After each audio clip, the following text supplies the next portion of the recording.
We're here at Landmark Coffee Roasters in Redlands, California, and we're here for a shop visit. Come on in.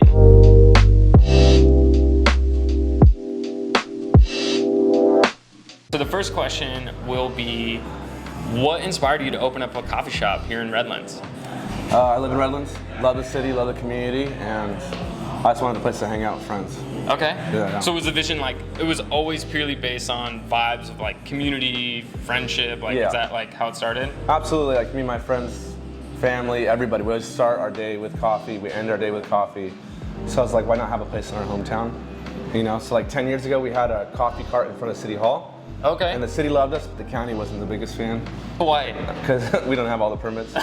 So it was like a rogue coffee cart, like you just set up? Yeah, it was. The city's like, you could have this. They ran us power. They loved us, and the county was like, you got to have this. And I'm like, might as well open a shop. Yeah. So we always kept our eyes open for a place. Okay. Yeah. And what drew you to this location? Because it's a pretty interesting build out. Like it looks like an old auto shop. It kind of has this weird. It looks like 3 buildings in one. Honestly. Yeah, 100%. It's a pretty sweet spot. spot. Retrofitted. It has a lot of natural light, which I love.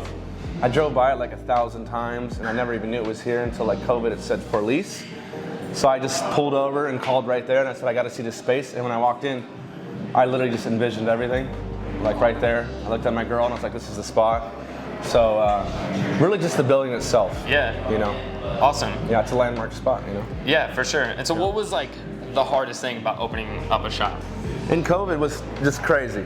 You know, trying to get a hold of like the city, the county, get all the permits, a lot of red tape, and then just doing all the work ourselves, you know, building it out, and then like people are leaving the state and I'm trying to open a business here. Yeah. So it's like, oh, in the back of your head, am I doing the right thing? Okay. Just like self-doubt. Yeah, 100%. Everyone's like, I'm seeing U-Hauls drive by and I'm sitting here trying to build something. Yeah. So it was kind of crazy. No, for sure. Any horror stories on opening? Like a pipe burst or things with the county going wrong? Like Just couldn't get a hold of anybody. Okay. Couldn't get a hold of anybody, but you know, just like kind of plugging away and then watching a lot of YouTube videos on how to construct something, how to build something. Yep. That's pretty much it. Yeah. Yeah. What advice do you have for someone who's interested in opening a location in their hometown, in their city?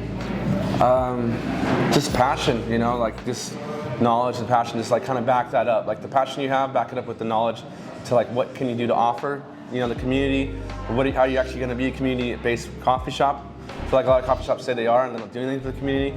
We have firefighters in here, we have the policemen in here, we have city council members in here. So like, what are you going to actually do? We have a lot of students. So it's like, just be true to your word. You know, if you say you're going to do it, then stick with it and do it. For sure.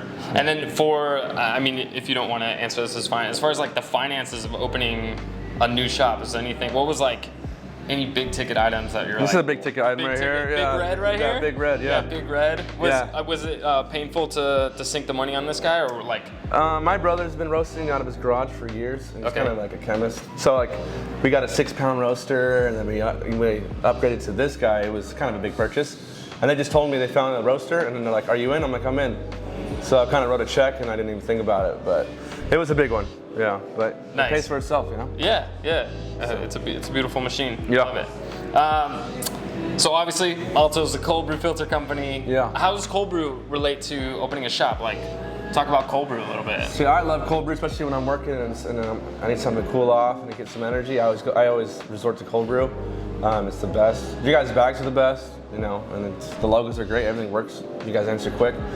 But everyone comes in for cold brew, and the thing I like about cold brew is that when someone orders cold brew, I know they like coffee. Yeah. So I don't have to like sell them on something. I don't have to try to, like, I know that customer. I know they want coffee. I know they want good tasting cold brew, and our cold brew is amazing. And so it's always good to have like a good start to finish. Yeah, for sure.